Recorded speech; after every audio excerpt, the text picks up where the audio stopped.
Em 2021, a DC Comics está apostando em uma reformulação da sua linha editorial através do Future State, que, resumindo, é basicamente uma saga isolada do universo principal DC Comics, apesar de que parece ser uma consequência dos eventos de Death Metal. Essa saga mostra um breve vislumbre do futuro da editora, com novos personagens e novas equipes. A diferença de Future State para outras sagas tradicionais dos quadrinhos que nós temos todos os anos é que ela deu uma pausa nas outras publicações da editora. Então esse evento está agendado para durar 2 meses, e durante esse período nós só teremos histórias do Future State sendo lançadas. Só quando a saga acabar é que as revistas tradicionais voltam como se nada tivesse acontecido. É claro que isso é um teste da DC para avaliar se esses personagens, se essas novas equipes vão ser bem recebidos pelo público e a partir daí começar a puxar eles para o universo principal também. Toda editora faz isso. Mas o que está chamando atenção no Future State, pelo menos pra gente, é que a nova Mulher Maravilha é brasileira. A primeira HQ da Yara Flor já foi lançada e eu vou te contar tudo o que acontece nela, mas com spoilers, hein? Então se você quer ler o Future State sem saber o que está acontecendo, prossiga por sua conta e risco. Shazukara! Future State Wonder Woman começa nas profundezas da selva amazônica, com uma narração em terceira pessoa dizendo que às vezes a pessoa certa nasce no lugar certo e na hora certa. A narração continua dizendo que há muitas e muitas eras, Zeus e Tupã ocupavam seus respectivos tronos, mas em lados diferentes da Terra. Nessa época o planeta era povoado não só pelos deuses, mas por todo tipo de criatura que queria ver os humanos mais de perto. Algumas dessas criaturas se afeiçoaram pelos humanos, outras tentaram caçá-los, mas com o tempo essas interações foram diminuindo. A humanidade se esqueceu das suas relações com a Terra e das suas superstições, mas os deuses continuavam vivos e ativos. Era preciso alguém para reatar esses laços, uma heroína, e a Mulher Maravilha era a pessoa certa. E apesar da Yara ter as suas falhas, ela estava no lugar certo e na hora certa. Bom, pelo modo como a narração é conduzida, eu sinto que quem tá contando essa história pra gente é a Diana Prince, a Mulher Maravilha que a gente conhece. E nós vamos testemunhar a jornada da Yara para se tornar esse ícone que a Mulher Maravilha representa, a embaixadora dos deuses na Terra, a embaixadora das Amazonas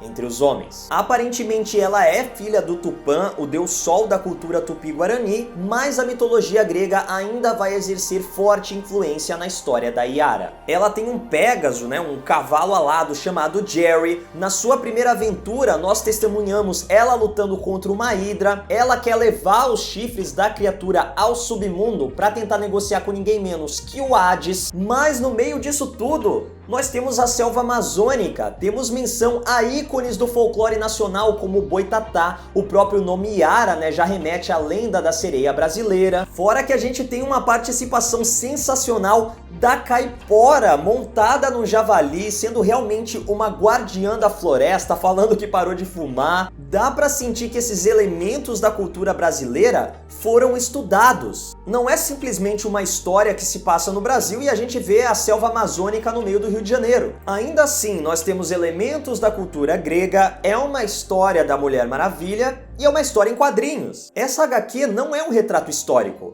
Ela não conta como uma indígena de determinada tribo foi escolhida para se tornar a Mulher Maravilha. Assim como a própria Diana também não é uma transcrição histórica dos mesmos valores da cultura grega. É uma ficção. Então eu simplesmente adorei a Yara. Ela é uma personagem com falhas, como a própria narração diz. Ela é cabeça quente, ela quer resolver tudo na porrada. Então é por isso que eu acho que nós vamos testemunhar a jornada dela para se tornar a verdadeira Mulher Maravilha. E eu digo verdadeira porque dá pra sentir que existe um certo nível de autoridade nela. Ela já tem a armadura, já tem o laço, o Pégaso. Quando ela interage com a Caipora, você percebe que existe uma familiaridade nessa conversa. Então pode ser que ela ainda não seja a Mulher Maravilha, mas já seja muito respeitada entre as outras guerreiras. E devem existir outras guerreiras porque a motivação da Yara para essa viagem viagem ao submundo é resgatar uma das suas irmãs. E aí a gente ainda não sabe se ela tá se referindo de fato a uma irmã ou talvez até outra amazona que nós já conhecemos. Pode ser a Artemis, pode ser a Dona Troy, a própria Diana. Enfim, isso nós só descobriremos na próxima edição, já que essa história termina com a Yara e a Caipora no submundo, mas a brasileira esqueceu que precisava levar uma moeda pro Caronte, o barqueiro, né, que leva as almas pro seu descanso eterno. E aí o que ela faz?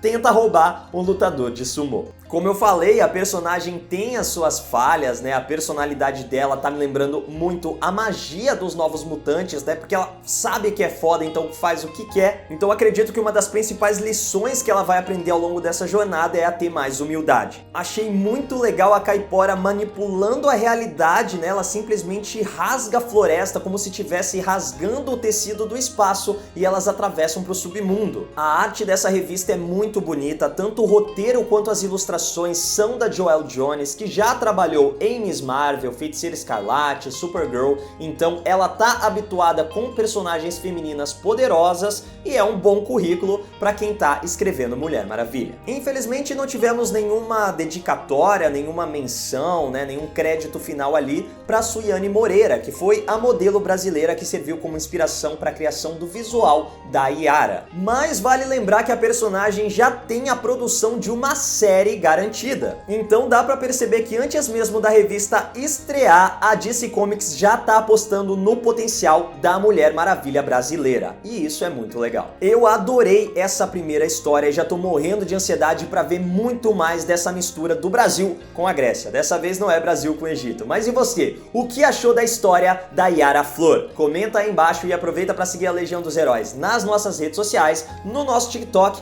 e no meu Instagram pessoal, @MaidannaLH. É isso, legionários, e que a força esteja com vocês.